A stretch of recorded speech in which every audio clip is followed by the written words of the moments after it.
आप देख रहे हैं अल्फा डिफेंस हिंदी में आपका स्वागत है। आज के इस वीडियो में हम लोग बात करेंगे तेजस के बारे में और समझने की कोशिश करेंगे कि ये जो क्लेम किए जा रहे हैं कि तेजस की चौथी प्रोडक्शन लाइन बनाई जा रही है उसमें कितनी सच्चाई है।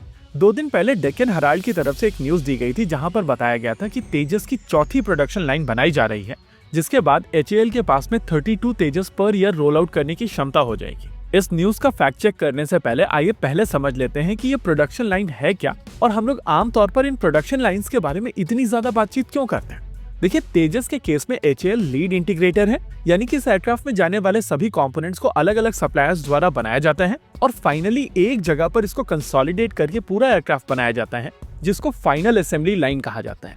ये फाइनल असेंबली लाइन HAL के पास में है और इस तरीके की फाइनल असेंबली लाइंस बेसिकली बहुत कॉस्टली अफेयर होता है।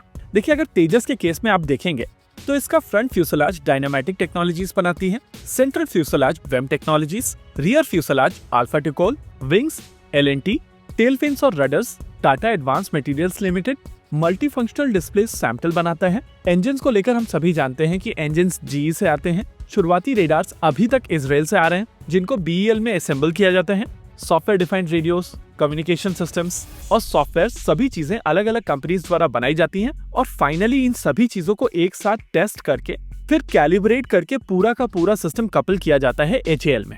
ये फाइनल इंटीग्रेशन, टेस्टिंग और कपलिंग होती है HAL में, यानी कि आपके पास में इस तरीके के सिस्टम्स होने चाहिए जो इन सभी चीजों को टेस्ट कर सके, इन सभी चीजों को कैलिब्रेट कर सके और आपकी वर्कफोर्स के पास में पूरे के पूरे सिस्टम्स के बारे में जानकारी होनी चाहिए। यही कारण है कि फाइनल असेंबली लाइन एक्चुअली एक कॉस्टली अफेयर है और जब इनिशियली तेजस की एक प्राइवेट असेंबली लाइन बनाने की बातचीत हो रही थी तो कोई भी कंपनी सामने निकलकर नहीं आई थी। एक्चुअली इन एयरक्राफ्ट की फाइनल असेंबली में बहुत ज्यादा मार्जिन नहीं है, साथ ही साथ भारतीय वायुसेना के नंबर भी इतने ज्यादा नहीं है कि कोई भी कंपनी इतना बड़ा इन्वेस्टमेंट करे। एनीवेज, इनिशियली जब भारतीय वायुसेना की तरफ से 40 एयरक्राफ्ट का ऑर्डर दिया गया था तो उस समय आइडिया था कि 8 एयरक्राफ्ट पर ईयर के हिसाब से रोल आउट किए जाएंगे और HAL के LCA डिवीजन में 8 जिग्स थी, जहां से प्रैक्टिकली 8 एयरक्राफ्ट पर ईयर के हिसाब से रोल आउट किए जा सकते थे। लेकिन क्योंकि उस पॉइंट ऑफ टाइम पर HAL को ऐसा लग रहा था कि इनके ऑर्डर्स बढ़ेंगे, इस वजह से उनकी तरफ से किरण हैंगर को भी मॉडिफाई किया गया था, जहां पर पहले किरण एयरक्राफ्ट को बनाया जाता था और मॉडिफिकेशन के बाद में इस यूनिट के पास में 4 एयरक्राफ्ट पर ईयर की क्षमता थी। इनफैक्ट FOC स्टैंडर्ड के कई तेजस एयरक्राफ्ट यहीं से रोल आउट किए गए थे और बाद में जब दूसरी असेंबली लाइन अप्रूव की गई थी तो ये 4 जिग्स यहाँ से मूव करके उस नई असेंबली लाइन में मूव कर दी गई थी। जी हाँ, जब 83 तेजस का ऑर्डर दिया गया था तब भारत सरकार की तरफ से 2 और असेंबली लाइन अप्रूव की गई थी और इन 2 असेंबली लाइन में से एक असेंबली लाइन बैंगलोर में बनाई जानी थी, जिसमें 8 और एयरक्राफ्ट बनाए जा सकते थे और दूसरी असेंबली लाइन नासिक में बननी थी, जो Su-30 MKI के प्लांट के साथ में बनाई जानी थी। नासिक की अगर इस असेंबली लाइन की बात करेंगे तो ये already 12 Su-30 MKI per year बनाने की क्षमता रखती है और इनिशियली जब ये लाइन बनाई गई थी तो आइडिया था कि अगर जरूरत पड़ेगी तो Su-30 MKI का प्रोडक्शन रेट बढ़ाया जाएगा और प्रोडक्शन कैपेसिटी को फर्दर रैंप अप किया जाएगा। लेकिन Su-30 MKI के पूरे प्रोडक्शन रन के दौरान मैक्सिमम 14 एयरक्राफ्ट पर ईयर तक ही बनाए गए थे और कॉन्ट्रैक्टेड रेट केवल 12 एयरक्राफ्ट पर ईयर का ही था। इस एडिशनल स्पेस को यूज करते हुए 8 LCA तेजस पर ईयर रोल आउट करने की क्षमता रिसेंटली यहाँ पर ऐड की गई है और ये तीसरी असेंबली लाइन है। लेकिन इन तीनों असेंबली लाइंस को मिलाकर HAL के पास में इस समय 24 aircraft per year roll out करने की क्षमता है।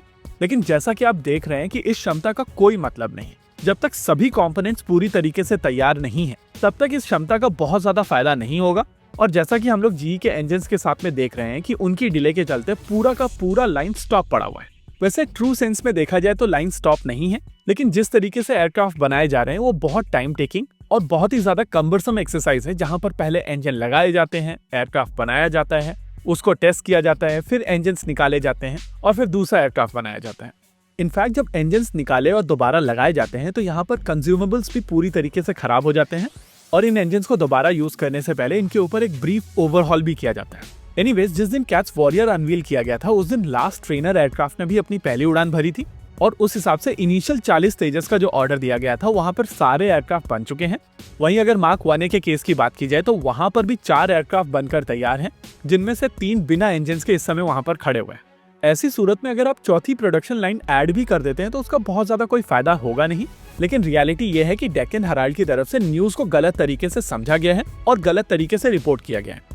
देखिए रिसेंटली 12 Su-30 MKI को लेकर एक ऑर्डर दिया गया है और ये चीज हम सभी जानते हैं कि Su-30 MKI Nashik assembly line से रोल आउट किए जाते थे, जो असेंबली लाइन कुछ समय पहले ड्राई हुई है। अब HAL की तरफ से इस असेंबली लाइन को दोबारा से रीस्टार्ट किया जा रहा है और बेसिकली ये HAL की चौथी लाइन है, लेकिन ये LCA की लाइन नहीं। मोस्ट लाइकली डेक्कन हेराल्ड की तरफ से इस चौथी लाइन के एक्टिवेशन को तेजस की चौथी लाइन मान लिया गया था। होप इस न्यूज को लेकर आपको पूरी क्लैरिटी यहाँ पर मिल गई होगी। और तेजस मार्क 1A को लेकर फाइनल प्रोडक्शन कैपेसिटी इस समय भारत के पास में इनफ है, लेकिन इशू ये है कि इंजन्स नहीं आ रहे हैं। इनफैक्ट अगर इंजन्स भी आना शुरू हो जाएंगे तब भी मुझे नहीं लगता है कि GE की तरफ से 24 engines per year roll out किए जाएंगे। लेकिन जो नई टाइमलाइन दी गई है यानी कि मार्च की, तो तब से अगर 24 इंजन्स पर ईयर आना शुरू हो जाते हैं तो हर महीने के 2 तेजस रोल आउट हो सकते हैं। इसी के साथ आज के इस वीडियो में रखते हैं केवल इतना ही। वीडियो को अंत तक देखने के लिए धन्यवाद। देखते रहिए अल्फा डिफेंस। जय हिंद।